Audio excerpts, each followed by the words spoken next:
예수께서 들으시고 이르시되 건강한 자에게는 의사가 쓸데없고 병든 자에게라야 쓸데가 있느니라. 너희는 가서 내가 긍휼을 원하고 제사를 원하지 아니하노라 하신 뜻이 무엇인지 배우라. 나는 의인을 부르러 온 것이 아니요 죄인을 부르러 왔노라 하시니라. 아멘. 하나님의 말씀입니다. 여러분들 반갑습니다. 네. 지금 습도가 엄청나죠? 네, 와 진짜 오늘 습도를 어떻게 없애야 될지 당장은 아이디어가 떠올리지 않고 좀 고민하고 있습니다. 교회의 습도를 어떻게 낮추나. 네. 요즘에 여러분 유튜브는 이제 어르신들은 잘 안 보시잖아요, 그죠? 네. 유튜브를 보고 계신 분들은 어르신이 아닌 거예요. 네. 보고 계시면 어르신이 아닌 거예요. 뭐 기분 나빠하실 일이 아니에요. 네. 그러니까 요즘에는요, 유튜브로 모든 게 다 시작이 돼요. 이제 검색을 이제 동영상으로 검색해요. 이제 옛날에는 막 글자를 검색했는데 이제 그러지 않고 영상을 검색하거든요. 근데 요즘에 이제 갑자기 확 인기를 얻는 걸 그 아이들 말로 떡상이라고 그래요. 떡상. 떠올랐다. 나중에 설명드릴게요. 네. 그러니까 갑자기 확 인기를 얻은 그 유튜브 채널이 하나 있는데, UDT를 제대하신 분이에요. UDT 거기를 제대하셔서 이렇게 에이전트 H라는 이름을 써서 유튜브 그 방송을 하시는 분인데, 그러니까 뭐 다 이렇게 군대 관련된 걸 하시네요. 그분이 이제 그 군에서 소말리아 파병도 갔다 오시고 그 안에서 작정도 많이 하시고 이렇게 스나이퍼였대요. 이렇게 멀리서 이렇게 총 쏘는 사람 있잖아요. 그런 사람이었다고 하더라고요. 이 채널이 도대체 왜 뜰까 이렇게 봤더니 한 가지더군요.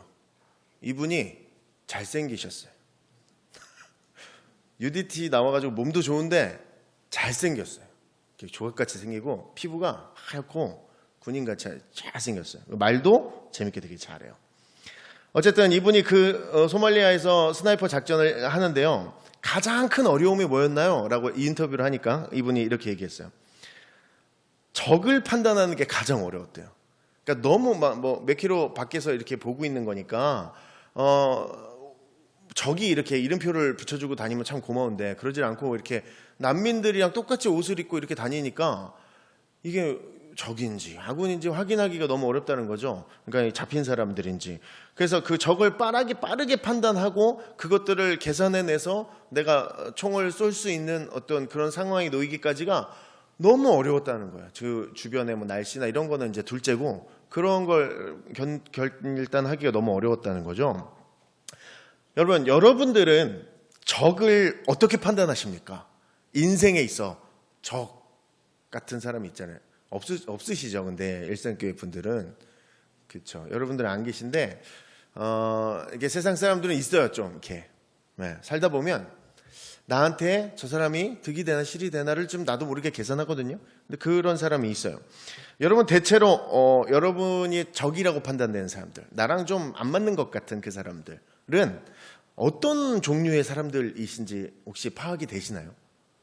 이게 연령대가 높아질수록 파악이 된다고 하는데 예수님이 이 땅에 오셔서 수많은 기적을 일으키셨죠. 근데 그 이적마다 막 대단한 어떤 능력을 보이셨는데 최고라고 하긴 좀 그렇지만 도저히 항상 인간이면 할 수 없는 것들을 이셨는데 인간이 가장 두려워했던 어떤 부분들을 해결하셨던 부분 중에 하나가 죽은 사람을 살리는 부분이었어요. 나사로를 살리는 것. 그냥 적당히 죽은 게 아니죠. 죽어서 이제 좀 됐죠. 그래서 이제는 이게 살아날 수 있는 상황이 아니에요. 근데 예수님께서 그를 살리십니다.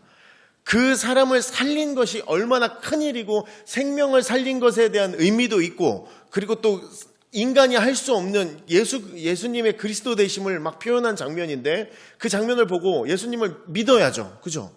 아니 죽은 사람이 일어났으면 이제 믿어야 될 거 아니에요. 저분이 그리스도구나 구세주구나 해야 정상이잖아요.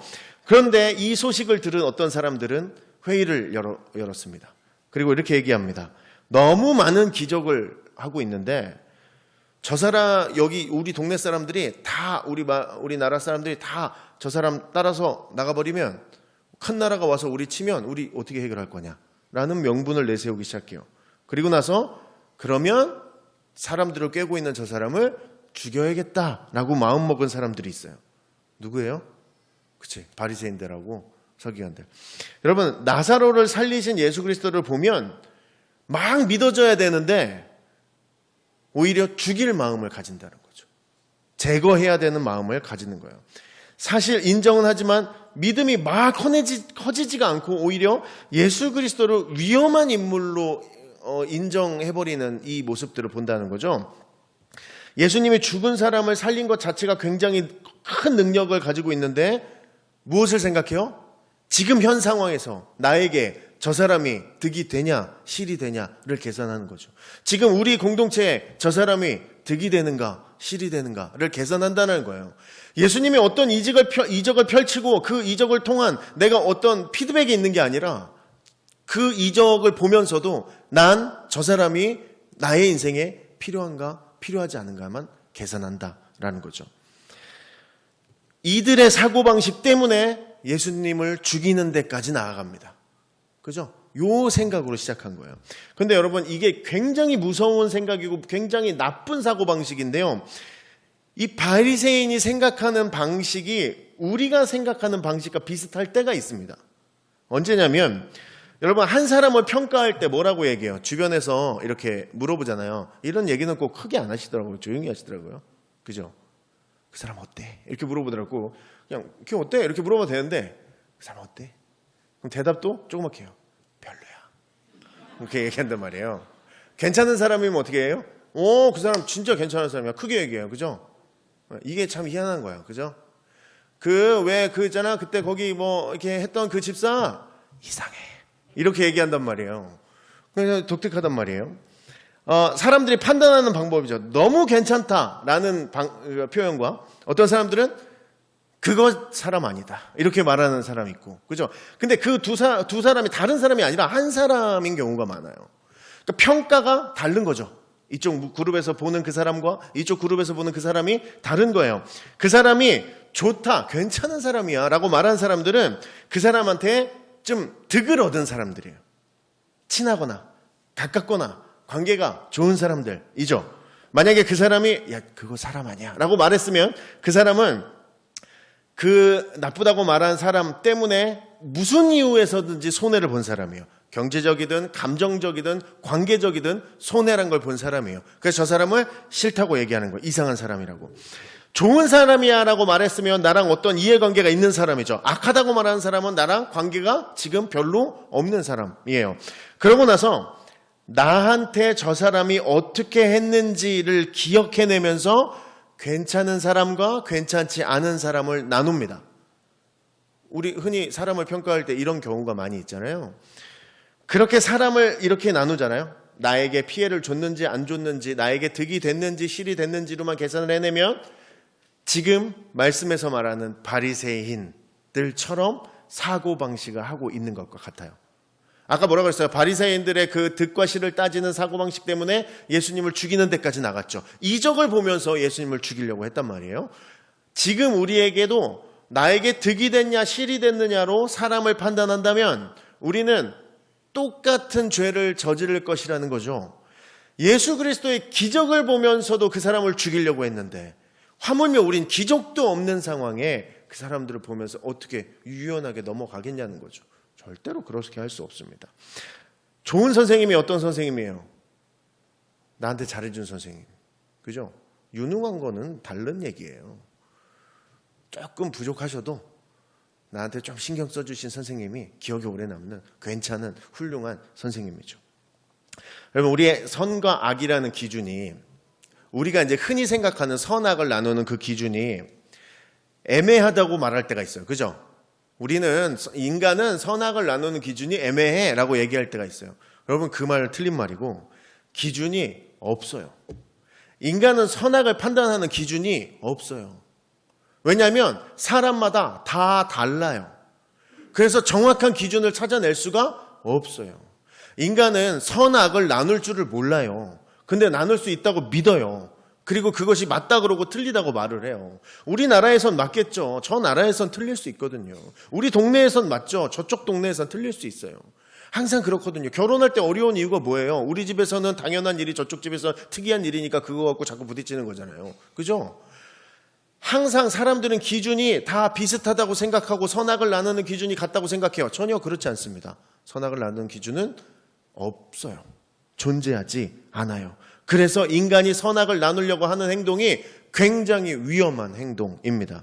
그래서 예수님이 오늘 우리 이 땅에 어떻게 사람이 사람을 바라봐야 되는지에 대해서 오늘 이야기하시고 몸소 그렇게 실천하고 계신 모습들을 오늘 보여주고 계십니다. 오늘은 마태라는 사람을 예수님께서 이렇게 부르시는 장면입니다. 세금을 걷는 사람이죠. 성경에서 또 신약에서 세리라고 나오면 좋은 사람이에요, 나쁜 사람이에요? 그렇죠. 세리. 그냥 나쁜 사람이에요. 그냥 편하게 생각하세요. 그냥 불편한 사람이에요. 나쁜 사람이라고 하지 말고 그냥 불편한 사람이에요. 왜냐하면 이렇게 세금을 걷는 거잖아요, 이 사람이. 그러니까 욕심 없는 사람 없으니까 많이 걷을 거 아니에요. 그죠? 그러니까 주변 사람들이 싫어할 테고, 그러면 주변 사람들이 계속 나를 욕할 테니까 욕 먹는 사람들끼리 모여서 있을 거 아니에요. 그죠? 그 자리에 이제 예수님이 다가가신 거죠. 그래서 이제 마태를 부르십니다. 마태의 집에서 예수님이 밥을 드신다는 것은 유대인에게 말도 안 되는 그 일을 하시고 계신 거예요. 왜냐하면 바리새인들이 손가락질하고 뭐라고 할 게 뻔한데 예수님께서 그걸 하고 계신다라는 거죠.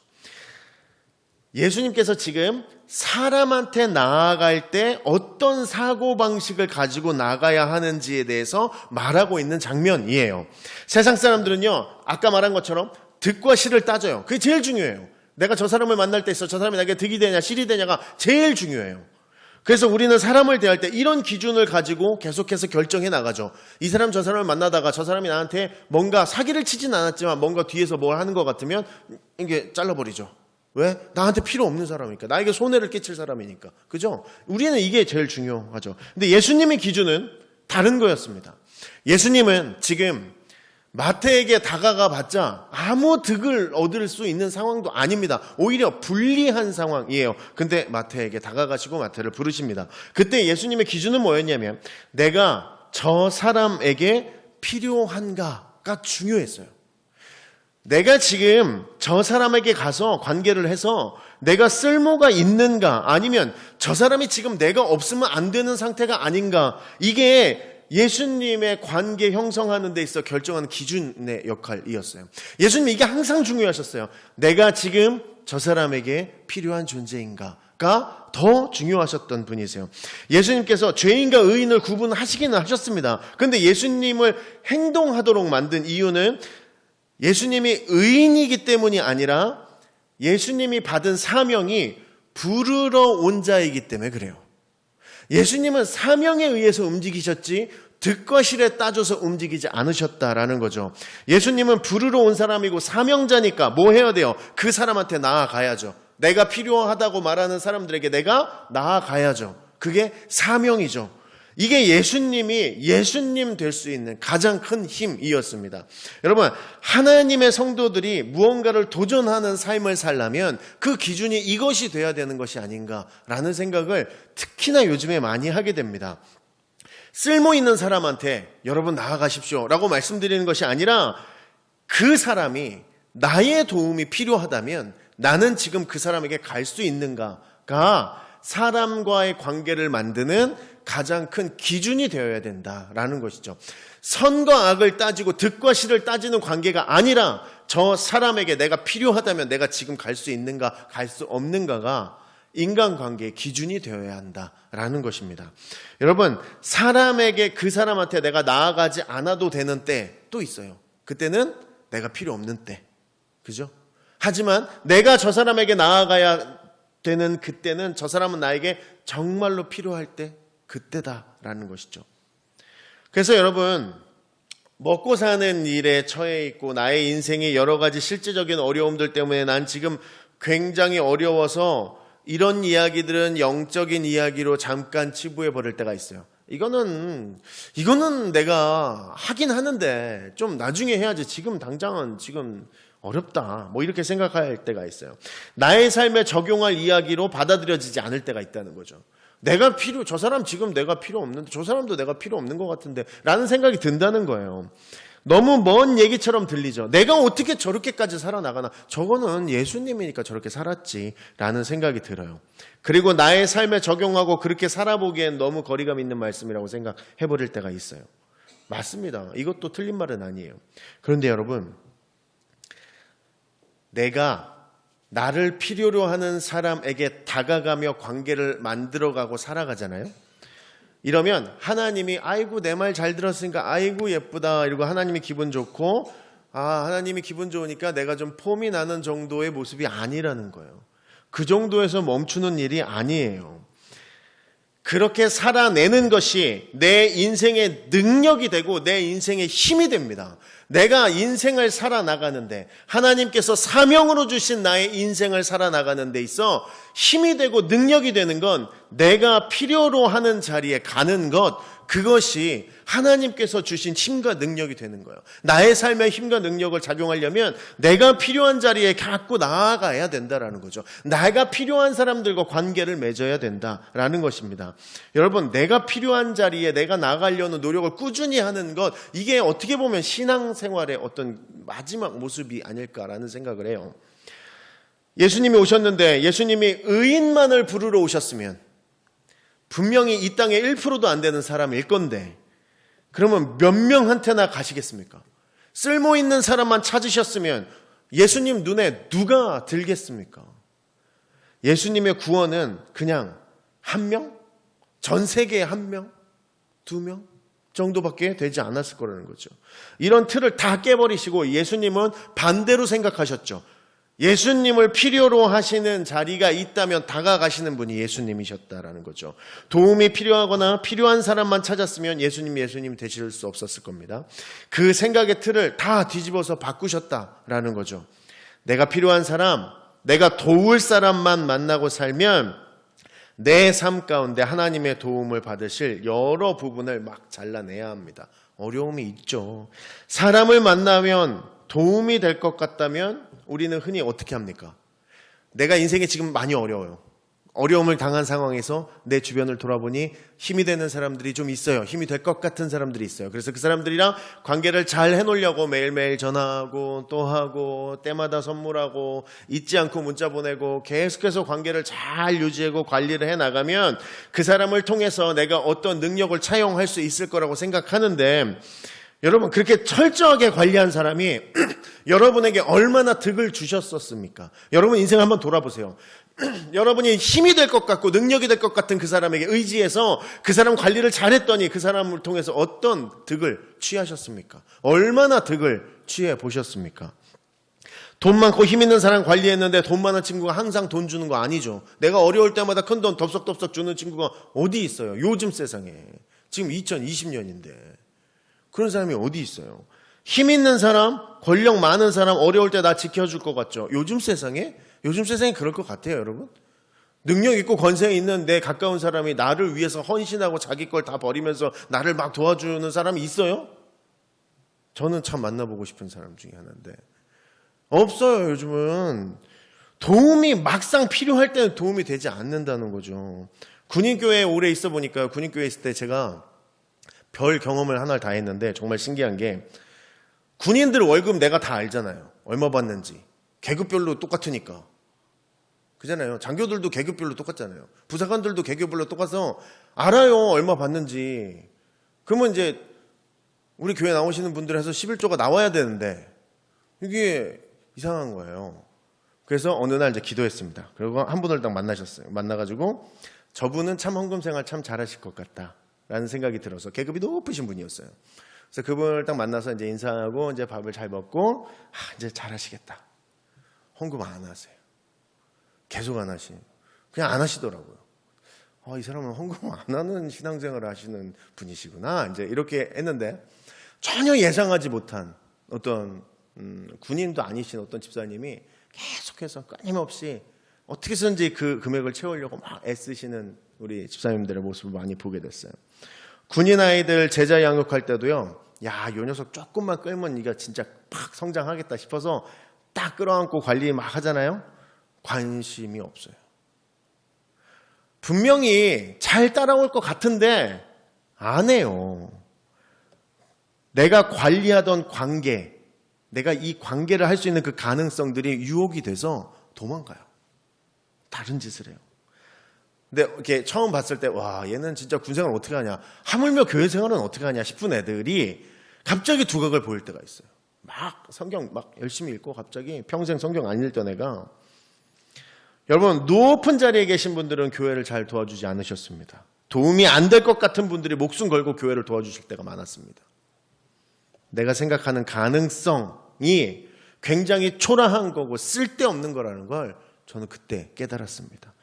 하나님의 도구의 일, 내가 하나님의 도구로 사용되는 것, 내가 그것을 잃어버리는 것은 아닌가라는 생각을 하게 됐어요. 내가 관리하고 쓸모 있는 사람들 아무리 잘 관리해봐야 얼마나 내 인생에 쓸모가 있겠습니까? 자녀들 잘 키우면 쓸모 있을 것 같아서 키우는 부모가 있어요? 없으시죠? 없어요. 자녀 통해서 막 이렇게 뻥떵떵거리고 사는 사람이 몇이나 돼요.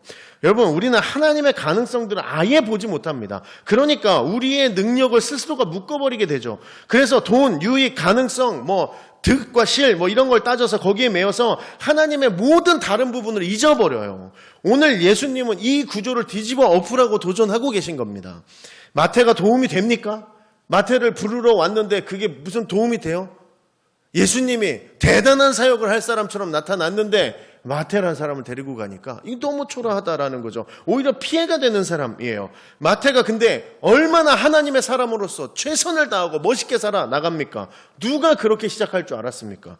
베드로는 고기 잡았죠. 누가 그렇게 될 줄 알았고, 유다는 좋은 집안 출신인데 누가 그렇게 될 줄 알았겠습니까?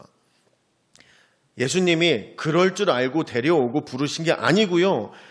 그들에게 예수님이 필요해서 다가가고 부르신 겁니다. 제자들이 필요해서가 아니라 제자들에게 예수님이 필요하니까 부르시고 다가가신 겁니다. 그들에겐 예수님이 반드시 필요했죠. 삶의 위로가 되시는, 자기의 인생의 위로가 되시는 그 예수님이 반드시 필요했습니다. 그래서 그 위로하는 자리에 서셨고 자신을 하나님의 도구로 이해할 수 있으셨습니다. 자신을 하나님의 도구로 여길 때 본인이 하나님의 도구됨을 깨닫게 되었다라는 것이죠. 이게 여러분들 성도가 능력이 막 펼쳐지는 삶의 모습입니다. 어떻게 이렇게 살 수 있습니까? 너무 어렵지 않습니까? 하실 수 있는데 맞아요. 어려워요. 그런데 이것들에 막 도전해내는 게 성도예요. 치열하게 살아가는 것, 또 내 주변을 돌아보고 내가 그들에게 손 먼저 내밀고 내가 필요한 것 같아서 정말 힘들고 어렵지만 나도 힘들지만 내 그 사람에게 다가가려고 하는 것, 이런 한두 번의 도전들이 성도가 성도되게 하는 힘이라고요. 그렇게 되면 여러분의 인생의 힘과 능력이 자연스럽게 탑재된다라고 이야기하고 있는 겁니다. 엄마들이 왜 위대해요? 본인 생각 안 하고 자식 때문에 열심히 살아가니까 위대한 거잖아요. 목사님들이 자꾸 요즘엔 좀 그렇지만 목사님들이 자꾸 존경받고 그런 이유가 뭐예요? 자신의 삶을 좀 내려놓고 성도들을 위해서 기도하고 그들의 삶을 위해서 애쓰고 힘쓰니까, 그러니까 존경받는 거 아닙니까? 그리고 여러분, 그런 자리에 있는 것에 대한 감사가 있는 사람이면 그 얼마나 하나님 앞에 아름다운 삶입니까? 여러분, 우리도 삶을 막 이렇게 내쳐야 됩니다. 내가 자꾸 생각하고 계산하면 이렇게 살 수 없습니다. 그들을 위로해야 되는 자리에 들어가서 내가 그들을 위해서 기도하고 감싸주고 안아줄 수 있는 것, 여러분, 그럴 때 성도들의 능력이 막 펼쳐진다라는 거죠. 여러분, 예수님의 마음과 예수님의 능력을 내가 다가가서 보여주려면 내가 필요한 사람에게 다가가야 합니다. 여러분, 여지껏 평생 신앙생활 하셨던 그 농축된 많은 신앙과 믿음을 표현하려면 내가 필요한 사람에게 다가가야 그 모든 것들을 다 쏟아낼 수 있습니다. 예수님의 삶의 틀이 세상을 바꾸었습니다. 나의 마음의 중심이 나의 삶을 바꿀 겁니다. 그러면 예수 그리스도를 증거를 크게 만드는 성도로 만들어 가야 합니다. 내 스스로를 예수님을 통해서 큰 자 되게 만드는 것, 그것이 믿음이고 신앙이며 오늘 예수님께서 사람을 대하는 기준을 세우신 모습입니다. 사랑하는 여러분, 전심으로 내가 필요한 자를 찾으시기를 소원합니다. 저 사람에게 내가 필요하다면 내가 주저없이 갈 수 있기를 소원합니다. 그 모습 때문에 일상교회가 이 주변에 너무 많은 말들을 들었으면 좋겠습니다. 우리 지역사회에서 일상교회 사람들 힘든 자리지만 자기들 필요한 자리 갈 수 있는 사람들이야 라는 칭찬을 받기를 소원합니다. 그렇게 우리가 항상 사람들 위로해내길 소원하고요. 오늘 같이 찬양할 건데요. 우리 위로하여라 라는 찬양입니다. 아주 오래된 찬양인데 가사를 보시면 내가 아플 때 하나님께서 위로하셨던 것처럼, 내가 울 때 하나님께서 너의 눈물을 닦아주셨던 것처럼 내 주변의 사람들에게 그렇게 베풀라라는 거죠. 그 필요한 자리로 가라라는 내용의 찬양입니다. 여러분들 가사 생각하시면서 우리 함께 기도하는 마음으로 함께 찬양했으면 좋겠습니다.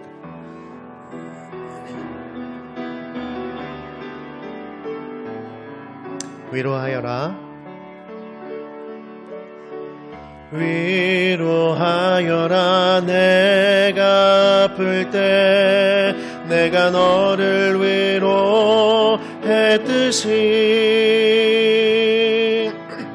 눈물 닦아주어라. 내가 울 때 내가 내 눈물 닦아줬듯이 위로하여라, 위로하여라. 내가 아플 때 내가 너를 위로했듯이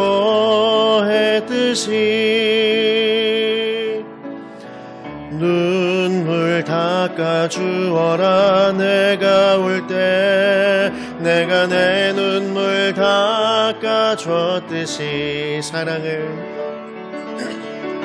사랑은 나로 말미암는 은총, 사랑은 나로 말미암는 선물, 사랑은 나로 말미암는 긍휼. 사랑하라, 사랑하라.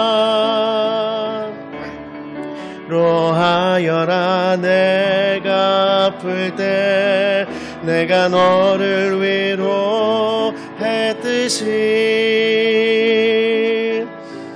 눈물 닦아주어라. 내가 울 때 내가 내 눈물 닦아줬듯이. 한 번 더 찬양합니다. 위로하여라, 위로하여라.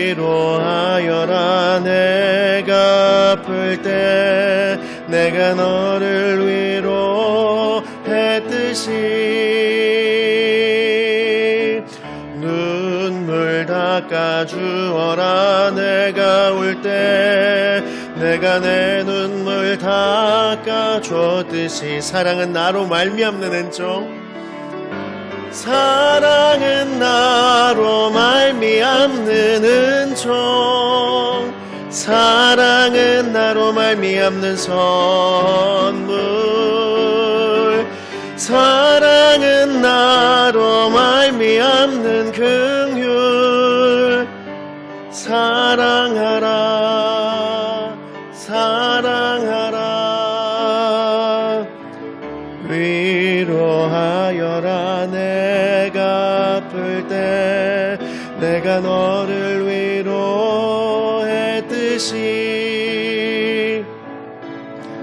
눈물 닦아주어라. 내가 울 때 내가 내 눈물 닦아줬듯이. 기도하겠습니다. 하나님, 우리가 위로할 수 있는 자리와 우리를 필요로 하는 자리를 볼 수 있는 능력 더하여 주옵시고, 우리가 그 자리를 보았고 느꼈다면 내가 그 자리로 나갈 수 있는 용기 허락하여 주시옵소서. 하나님, 그 믿음으로 살아가는 우리의 삶이 되게 하시고, 내가 필요한 자리로 가서 하나님께서 주시는 그 위로를 그들에게 베푸는 우리의 삶이 되게 하시고, 그로 인해 하나님께서 주시는 힘과 능력을 가지고 세상을 살아나가는 귀한 삶의 자리를 가질 수 있는 우리 일상교회 지체들 될 수 있도록 아버지 함께하여 주시옵소서. 하나님, 이것들을 우리의 자신감으로 삼게 하시고 우리의 자부심으로 삼게 하시며, 내가 만나는 모든 사람들에게 나의 필요의 자리를 고민하게 하옵시고, 내 주변에 놓인 모든 자리들이 나의 필요가 어디에 필요한 것인지를 고민하는 우리의 삶이 되게 하여 주시옵소서. 내가 하나님이 원하시는 자리에 서 있다는 그 기쁨이 우리 안에 차고 넘치게 하시고 그 영광이 가득한 우리의 삶이 되게 하여 주시옵소서. 우리의 삶을 아버지께서 끊임없이 이끄시고 흔드실 줄로 믿사옵고 거룩하신 예수 그리스도의 이름으로 기도드립니다. 아멘.